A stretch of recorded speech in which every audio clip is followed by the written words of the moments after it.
کیا آپ جانتے ہیں کہ پیغمبر اکرم صلی اللہ علیہ وآلہ وسلم کو قتل کرنے کی خواہش کا اظہار کرنے والا شخص کون تھا؟ پیغمبر اکرم صلی اللہ علیہ وآلہ وسلم کی دعوت مشرکین کی رسوائی کا باعث تھی، کیونکہ اس طرح ان کے دین پر عیب و اعتراض کی بارش ہو رہی تھی۔ یہ بات قریش کو سخت ناگوار تھی اور وہ بہت رنجیدہ تھے۔ ابو جہل کہتا تھا، اس ذلت کی زندگی سے تو مرنا بہتر ہے۔ کیا تمہارے درمیان کوئی ایسا نہیں جو محمد صلی اللہ علیہ وآلہ وسلم کو قتل کرے، چاہے وہ خود مارا جائے؟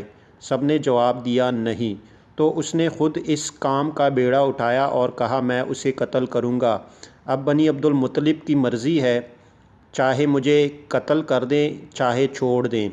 مشرکین نے کہا، اگر تو نے یہ کام کر لیا تو بہت اچھا ہوگا اور تجھے نیک نام سے یاد کیا جائے گا، اور یوں اس کی حوصلہ افزائی کی۔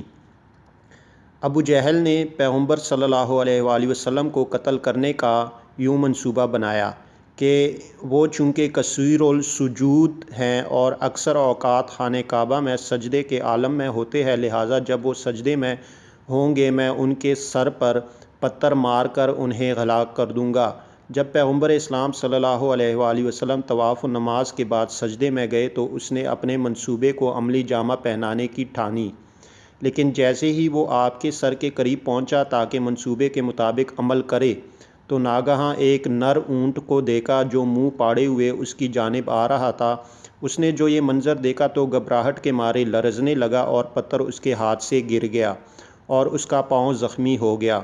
وہ پسینے میں شرابور اترے چہرے کے ساتھ اور خون آلودہ حالت میں اپنے ساتھیوں کے پاس آیا تو اس کے ساتھیوں نے کہا، ہم نے آج تک تجھے اس حال میں نہیں دیکھا۔ اس نے جواب دیا، ایک اونٹ منہ پاڑے ہوئے میری سمت بڑا اور قریب تھا کہ وہ مجھے اچک لیتا، لہٰذا میں نے پتھر پھینک دیا جو میرے پاؤں پر لگا۔ میری اس وقت جو حالت دیکھ رہے ہو یہ اسی کام کا ہے۔